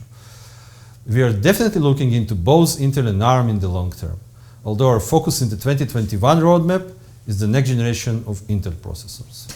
So for same approach, we are talking mainly about 3VPX boards and systems. High-end processors and various add-on hardware and software functions embedded into the same 3VPX board, as we will see on the next slide. In case you haven't heard yet, Aitech is now a member of both SOSA and FACE consortiums, as we are committed to full alignment with these industry standards for bringing more innovation in interoperability into the market and to our customers. This slide shows the concept of Aitech flagship 3VPX SBCs, of what I like to call more than a computer. This means that our specialty, as part of the more for same approach, is to pack much more functionality and performance than just an Intel processor into the same relatively small 3VPX form factor. Besides having a high-end embedded Intel CPU with up to 16 cores, these SBCs provide large RAMs and storage capacity. One of the main attractions is the large onboard Xilinx FPGA, which allows the floating of heavy processing function from the CPU, or enhancing the system security. Having this FPGA on board means there is no need to buy an additional FPGA board, which in turn reduces both size, weight, and cost of the system. We'll touch more on the onboard FPGA possibilities in a minute. Speaking about security, Aitech flagship SBCs feature an advanced iSecure cybersecurity framework, which was covered in the previous presentation by our VP of R&D, Boris Bayer. High-speed connectivity, currently supporting up to 8x or 16x PCI Express Gen 3, depending on specific SBC, and up to 40 gigabit Ethernet, allows fast connection to GPGPUs, high-resolution Gigi vision cameras, and other high-bandwidth sensor I/O. If the onboard functionality is not enough, XMC and M2 sites, depending on the specific SBC, allow adding functionality within the same 3VPX form factor without using an additional slot. Aitech offers a variety of innovative XMC products, such as a fully managed Ethernet switch router on XMC, so it's possible to build a subsystem, what I call smart sandwich, of SBC, Ethernet, and Ethernet switch using only a single 3VPX slot. M2 slots allow adding secure storage as well as special I/O like CAN bus, or in the future FPGAs and dedicated AI acceleration based on the Intel Movidius visual processing units, all in a very space-efficient form factors. With support for various software add-ons like Health monitoring, and Dolphin PCI Express connectivity framework, our customers can really do a lot with this relatively small 3VPX board. So on the following slides, we will look a bit deeper into some of the aspects of the more than a computer approach. First, let's discuss the value of having a large onboard FPGA. FPGAs can be used to offload heavy workloads from the CPU, for example, data encryption or signal processing tasks. Having such FPGA on board saves system footprint and power budget, as well as costs. FPGAs are going through an immense evolution process during the last several years. Besides the ever-increasing logic and memory densities, they provide internal CPU ARM cores, making a true system on a chip. These internal CPU cores allow also flooding of FPGA control functions from the main CPU. Specialized integrated hardware functions like analog RF I/O and processing are now also part of the innovative FPGA SoCs within the Xilinx RF SoC product line. And these functions are fundamental for some military applications like radars. Xilinx next generation FPGAs, which they now call ACAP, Adaptive Compute Acceleration Platforms, will also include specialized and highly parallel artificial intelligence acceleration and DSP engines, in addition to the ARM Cortex-A72 CPU cores and traditional programmable logic. All in all, having an advanced FPGA SoC on board and SBC significantly increase the capabilities, capacity, and performance without increasing the overall footprint. However, integrating such FPGA onto a 3VPX board is not an easy feat. and it greatly complicates board design and layout. Aitech has proven this capability with our existing C877 and C878 products, which include an onboard Xilinx Zinc UltraScale MP SoC without compromising the other high-end features of the SBC. As I already mentioned, our next generation flagship SBCs will also feature even more sophisticated onboard FPGAs such as RF-SoC or the next generation adaptive compute acceleration platforms. Let's talk about iSecure. Thanks Boris for the detailed presentation explaining all aspects of our advanced cybersecurity framework. I'd like to take it a bit higher and talk about the main value to our customers. What iSecure really provides is increased survivability and level of confidence in the field, with much lower chances of a cyber attack during an actual deployment or maintenance of the system where the Aitech SBC has been installed.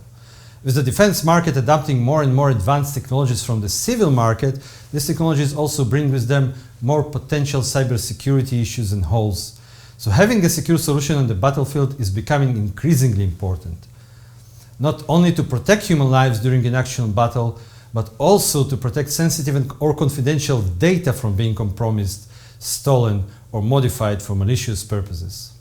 That's why iSecure protects the SBC itself in terms of hardware, firmware, software, as well as data being stored on it on multiple levels. In addition, some of the aspects of iSecure provide protection from reverse engineering and cloning of firmware and software, which makes the system safer for export to allies. Some words on software.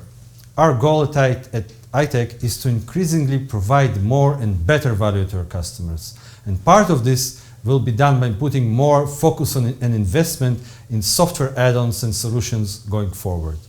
Here are some examples of add-ons software modules we are planning to develop during 2021.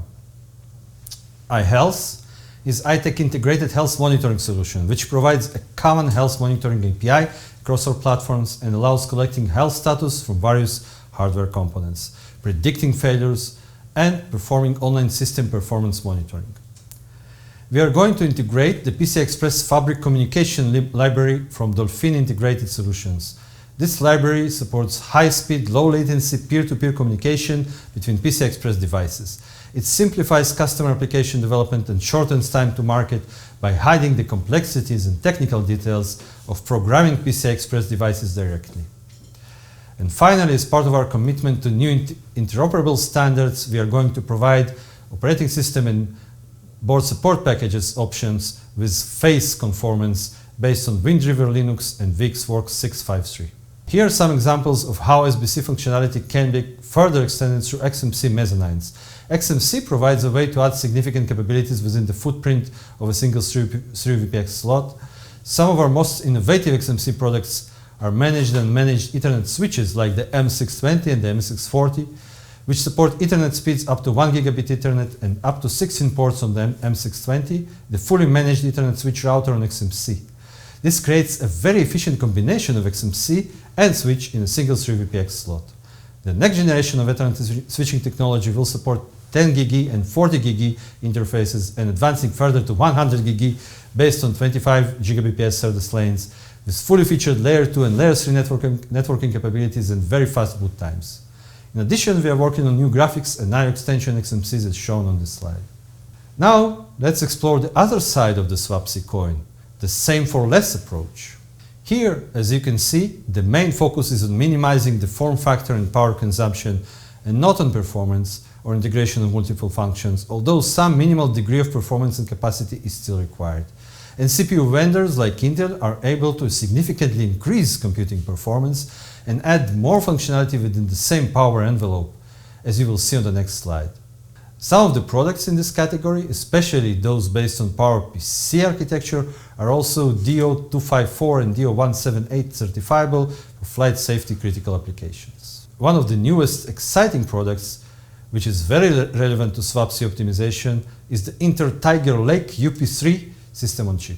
This system on chip provides a powerful CPU and a powerful integrated GPU alongside inherent artificial intelligence acceleration instructions, powerful video processing, and security enhancements. All this while keeping the overall power consumption at low-medium level of either 15 watts or 28 watts, depending on the CPU frequency. And the CPU is based on Intel 11th generation core with up to 4 cores and 8 threads, and around 20% increase in single-thread performance versus the previous generation. On top of the pure CPU performance, further improvements are gained through the increased memory bandwidth. The GPU is the Intel 12th generation GPU technology with 96 execution units. According to initial benchmark, this GPU is powerful enough to deliver similar performance to some NVIDIA discrete GPUs. So for some applications, this integrated GPU can replace the external GPU, saving both space, power, and cost. This CPU also provides new cybersecurity capabilities for better protection of keys and memory contents, as well as protection against flow control-based attacks. These new capabilities will be fully integrated into the iSecure framework. And due to its small size and limited power envelope, while still providing an excellent performance balance between the scalar, that is CPU, and the parallel, that is GPU processing capabilities, this system on chip is perfect for next generation of swapC optimized solutions. And Aitech is now working on two exciting next generation products based on the Intel Tiger Lake UP3 CPU SoC, a 3VPX SBC, and the modular rugged mini computer. C850 is a 3VPX SBC providing an excellent balance of CPU and GPU performance versus power and costs. It features 32 GB of RAM and up to 2 TB of M2 storage. It also features additional M2 and XMC sites for further extensions, as well as our advanced cybersecurity frameworks, which we already covered. The A181 is an innovative small form factor concept for small unmanned vehicles and robotics that we are designing around the Intel Tiger Lake UP3 SoC. It's a modular rugged mini computer. It will be available as a standalone miniature base unit featuring a fully functional computer with Intel architecture CPU, integrated GPU, and artificial intelligence acceleration capabilities. This provides a balanced combination of both the powerful CPU and the GPU with basic I/O like Ethernet and USB. However, in addition to the base unit, various extension modules will be available, providing either I/O extensions for avionics, such as 1553B or RINC428, additional AI acceleration where higher GPU performance is required, or FPGA, which can be used for example offloading of digital processing function or additional security enhancements. Finally, a couple of words about our small form factor switches. This includes the currently available A664, which supports up to 16 1 gigabit Ethernet ports, with 4 of them being fiber optical ports. And fiber optics enable applications where copper cable link distance, bandwidth, or physical characteristics are unacceptable. And the A664 is a fully managed switch router supporting a variety of layer 2 and layer 3 networking capabilities alongside security enhancements and fast boot mode. It's swapC optimized, weighing less than 2.5 kilograms, with power consumption limited to 25 watts. And the next generation switch in this series, the A665, is currently under development and will feature 10 gigabit Ethernet, 40 gigabit Ethernet, and even one or more 100 gigabit Ethernet optical interfaces within a much smaller enclosure. Thank you for watching. I hope you enjoyed this presentation. We covered a lot of material, and my intention was to provide an overview of concepts and technologies, as well as existing and future Aitech products aimed at solving the swapC optimization challenges of the future battlefield.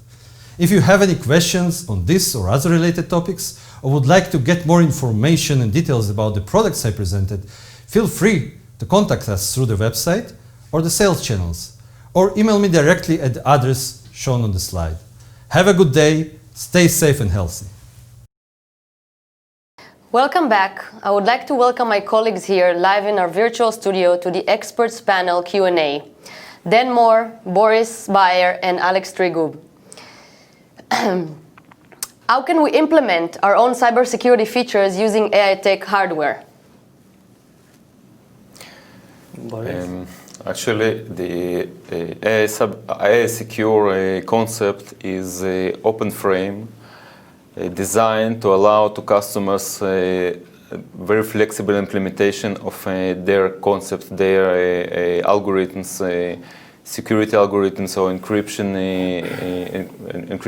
keys and storing of encryption keys and algorithms, and the implementation their own concept and their own way to protect the systems. So we provide all the tools, all low-level tools, kind of infrastructure to implement and to customize any cyber protection scenario, from recognition up to performing actions in order to alarm or clean up all the system. For example, we have a anti-tamper mechanism recognizing any intruder action, like opening of a system case, and then the user can define the way how he prefer to act, either to just to alarm or prevent from system to work, or to perform full cleanup of all non-volatile devices. Another mean is a very sophisticated FPGA provided by Xilinx. So this FPGA, it's Zinc Ultra Scale MP SOP, residing on the board, and it's under full control of a customer, of user, and user can implement any security algorithm there. To implement their codes, the ways they manage encryption keys, and build their own concept based on Aitech infrastructure called Secure. Thank you, Boris. I have another question from the audience for Dan. Can we dump image from NVIDIA Jetson-based system and clone it on other production units? Thank you for the interesting question. Actually, all Jetson-based system has special recovery mode. Once you're entering recovery mode, you can dump an image, clone image, and further burn it on all production systems. All the procedure actually described in our user manual, so all the documentation customer can get from us. So very easy procedure, and we're familiar with it. Okay. We have another question for you. Okay. Can we upgrade by ourselves to a more up-to-date Jetpack on NVIDIA Jetson-based system? Yes, we constantly upgrading Jetpack for the latest available from NVIDIA. We also have entire source code of the bootloader, device tree blob, and the kernel. We can either provide the entire image to our customer, or we can help to our customer and provide the source code, so the customer will be able to compile device tree blob or kernel or build his own root file system. Thank you, Dan. Apparently, we have another question for you. What if we had to add different capability which does not exist on COTS products? Most of the time, we're selling slightly modified systems, since every customer required special features. So the system built in very flexible way. We have expansion ports, like M.2 expansion port, mini PCI port. So we're talking to our customer and getting new requirement. Usually, we're able to buy COTS expansions, like additional I/O boards, frame grabbers. Then we need to usually port some Intel-based driver to the ARM architecture. We have all the capabilities in-house, and then we can provide additional features to our customers. Thank you. Alex, we have a question for you. Can you elaborate about operating systems and BSP support for your Intel SBCs? Thank you, Shani. And so for our Intel SBCs, we provide a large variety of board support packages for different operating systems, covering various scenarios and target use cases. So we support Linux, Windows, and VxWorks. For Linux, we provide a generic board support package with source code for all drivers, so the customer can compile it with their own Linux distribution. And in some cases, we can also provide pre-integration services for additional NRE, or we can provide a Linux integration support package with support hours to help the customer integrate the BSP with their specific distribution. In some cases, we also have pre-integrated BSP for Ubuntu Linux and Red Hat Enterprise Linux. And for Windows, we support Windows up to version 10, and VxWorks up to version 7. And also, as part of our commitment to go with new industry standards like the DoD FACE standard in the US, we are going to support FACE conformant operating systems and boards support packages in 2021. Thank you, Alex. Thank you, guys. As a little bonus for all of you who have stayed with us, I would like to invite Mr. Michael Kaplan to present his lecture, The Search for Life in the Solar System. Hi, I'm Michael Kaplan. I'm here to talk for the search for life in our solar system. How do we look for life? We used to think that life required room temperature, sunlight, oxygen, energy, and liquid water. What we now know is that life, as we know it, only requires the presence of liquid water and energy. So let's start with Mars. On the left is an illustration of what the surface of Mars looked like to astronomers using telescopes on the ground back in the mid-1800s. On the right is a much more recent image of Mars taken from the Hubble Space Telescope. So if we want to look for evidence of past or present life on Mars, we have to follow the water. Here are two images showing changes on the surface of Mars, images taken from Mars Global Surveyor. And as you can see in the image on the right, taken 6 years after the image on the left, there's evidence of some sort of change on the surface. Astronomers believe that that was an outflow of water from the surface. Next, let's look at a series of rovers that NASA has flown to Mars over the last 30 years or so, starting with Sojourner, Spirit, and Opportunity, Curiosity, and the most recent rover, which is scheduled to land in February 21, Perseverance. As you can see, each one of the rovers has increased swap, which of course provides much increased capability. Here's an image taken of Curiosity's descent prior to landing, taken by the Mars Reconnaissance Orbiter, a remarkable image. And now let's learn a little more about Perseverance. You know, Mars is the closest place that we can reach with robotic exploration that we think had a really good chance of having ancient life. The Perseverance rover will land at a location called Jezero Crater. Jezero Crater is a very interesting place. It's a crater that once held a lake. There are a lot of craters on the surface of Mars that could have once hosted ancient lakes, but not every crater that we think had a lake actually preserves evidence that that lake was there. It had an inflow channel and it had an outflow channel. That means it was filled. The crater was filled with water. In Jezero, we have probably one of the most beautifully preserved delta deposits on Mars in that crater. This is a wonderful place to live for microorganisms, and it is also a wonderful place for those microorganisms to be preserved so that we can find them now so many billions of years later. There is no other place on Mars that has the unique combination of a lake setting, a beautifully preserved delta, and the diverse mineralogy that we have in Jezero Crater. So it's truly a special landing site. The major goal of the Perseverance mission is to investigate astrobiology on Mars, and in particular, to address the question of whether life ever existed on Mars. The Perseverance rover starts with a design that's very similar to Curiosity, but we've added to it a whole new set of science instruments.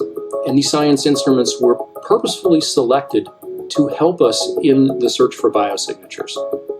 We're going to be taking microphones with us. For the first time, we're going to have that human sense on another planet. Perseverance carries with her a grand experiment in spacefaring technology, a helicopter, the name of which is now Ingenuity. One of the major upgrades that Perseverance has from Curiosity is that it's able to self-drive for a distance of up to 200 meters per day. As the rover is driving, it's literally building the map of the road it's driving on Mars. Scientists for years have told us that to really unlock the secrets of Mars, we have to bring samples from Mars back to Earth. So what Mars 2020 is going to do is to drill samples, put them in small tubes. We're going to seal it in its own individual tube. We set them on the surface to provide a target for the second two missions. which hopefully will get in development in the next several years and could potentially get the samples back to Earth by 2031. Perseverance is a very, very profound first step in both our understanding of our place in the universe and a stepping stone towards human exploration on Mars.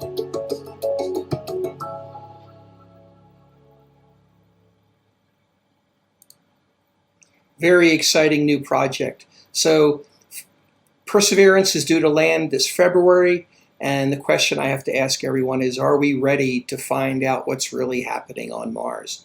Next, let's look at ocean worlds in our outer solar system. First, let's look at Europa. Here's the first image of Europa. This is a drawing that Galileo made in the mid-1600s when he observed 4 bright objects orbiting Jupiter with their configurations changing over time. He's the first person to have observed Europa. And here's a more recent image of Europa taken from the Galileo image, And now let's look at what's ahead for Europa. Europa is the most likely place to find life in our solar system today because we think there's a liquid water ocean beneath its surface. Now we know that on Earth, everywhere that there's water, we find life. So could Europa have the ingredients to support life? We might be actually looking at a body that is presently alive, presently active, and presently undergoing its geology.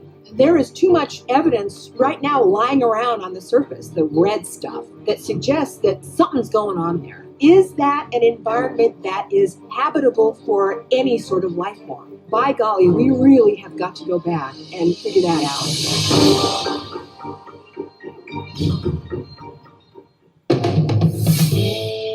We have designed the Europa mission to take a spacecraft and its set of instruments all the way from planet Earth to Jupiter.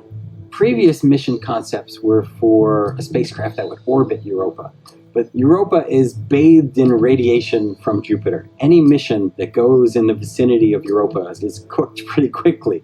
Instead, we're looking at a mission that will orbit Jupiter, make close flybys of Europa, and then zip out of the high radiation region. Kind of like when I was a kid, we had the sprinklers and we didn't want to be too close to the sprinkler head, so we would run in and get a little water and then run back out again. This allows us to have a mission that's many years long and to collect and transmit lots and lots of data. As Europa orbits Jupiter, it flexes, and we could measure the gravitational change of Europa by encountering Europa at different points in its orbit. On a typical flyby, we would turn on our remote sensing instruments, we would image the surface, we would interrogate the surface with spectroscopy, and we would do the same thing on the way out. And we would essentially rinse and repeat and do this many, many times until we understand Europa globally. Images from the Hubble Space Telescope tells us that Europa might be erupting plumes of water high into space. If that's true, then we could fly through those plumes with a spacecraft and literally taste it to understand the composition of Europa's interior. If it does have the ability to harbor life, how does that work exactly? We'll have enough instrumentation to really pinpoint exactly how the mechanisms would work for replenishing the nutrients in a subsurface ocean. Europa is so important because we want to understand, are we alone in the cosmos? If there's life in Europa, it almost certainly was completely independent from the origin of life on Earth. That would mean the origin of life must be pretty easy throughout the galaxy and beyond.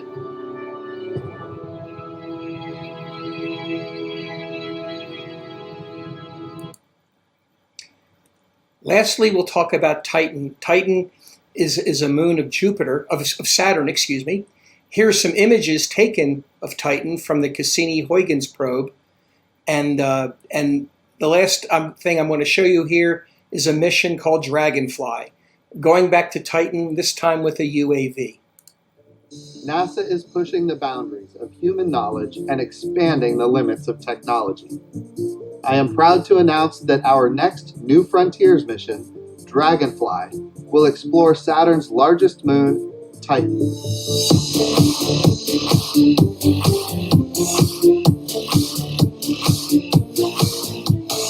Dragonfly will be the first drone lander with the capability to fly over 100 miles through Titan's thick atmosphere.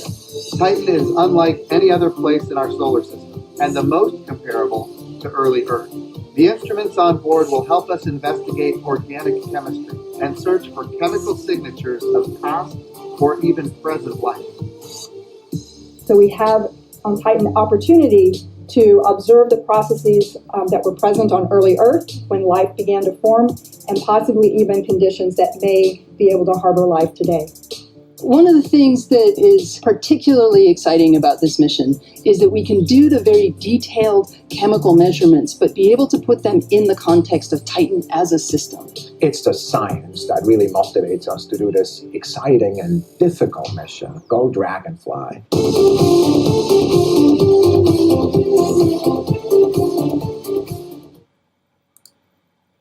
Exciting stuff ahead. Thanks for joining.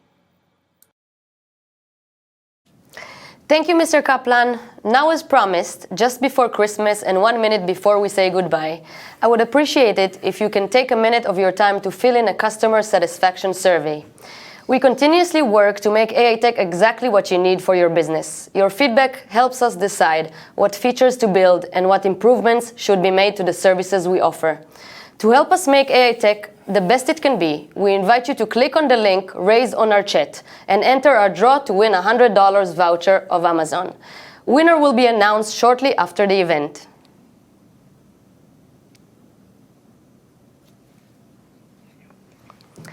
Thank you everyone for participating in our virtual customer forum.